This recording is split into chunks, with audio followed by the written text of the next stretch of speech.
You ever wonder what makes a story really work?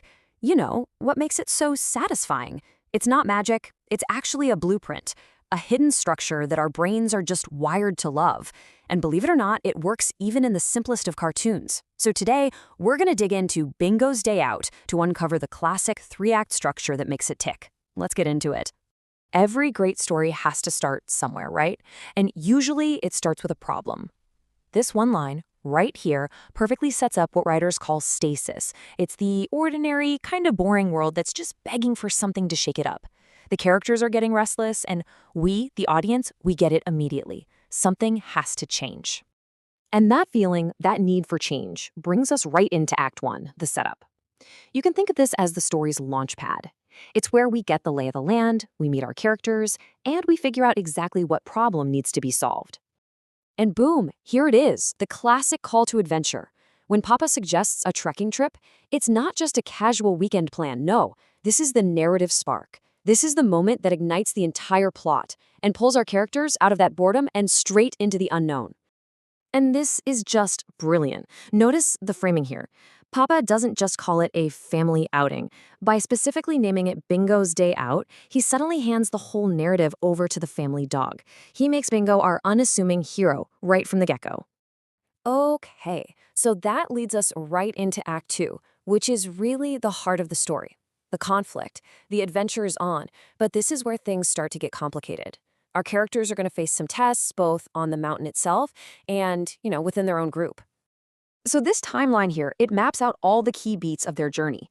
We see that initial excitement as they start the trek, then a minor crisis when Monty forgets his snacks, then a moment of surprise and relief with the Maggie stall, and finally the big reward of reaching the top. Each of these little steps builds the story and moves things forward. And this right here, this perfectly illustrates the story's main interpersonal conflict. On one side, you have Monty, the total skeptic, who just sees Bingo as a pain. And on the other side, you've got Chinky and the family, who see him as this source of pure joy. It's this tension that really drives the emotional core of Act 2. So while Monty is being all grumpy, Bingo is just charming everybody else. The other hikers they meet on the trail, they immediately see how great he is. This just makes Monty's negative attitude feel more and more isolated, which of course just ramps up the tension even more. And this is the peak of Monty's frustration. He is literally being upstaged by a dog. This moment where he actually calls Bingo a photo bomber, it just perfectly captures his annoyance, and it sets the stage beautifully for the dramatic shift that's about to happen.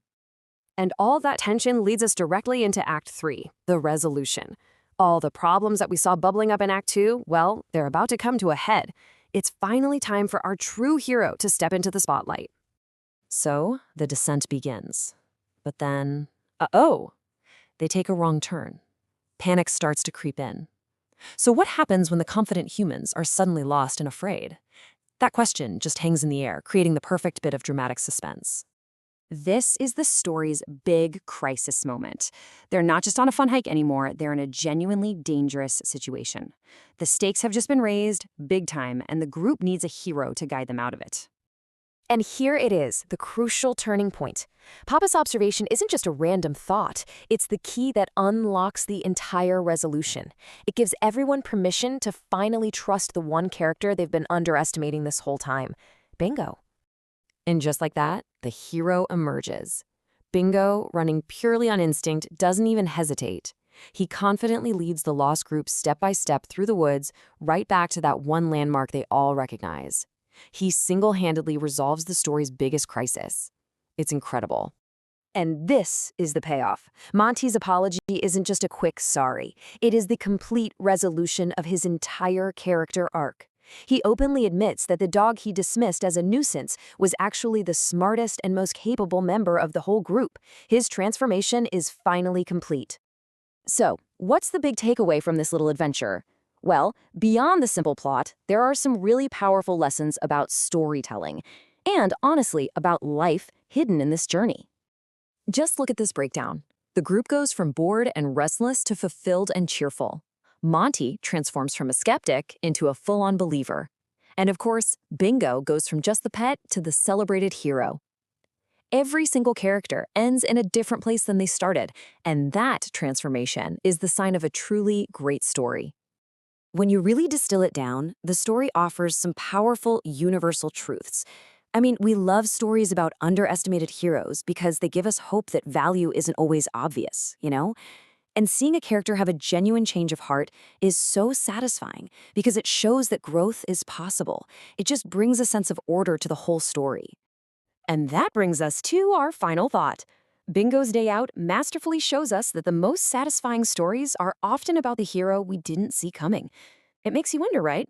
If you were telling the story of your own life, who would be your unseen hero?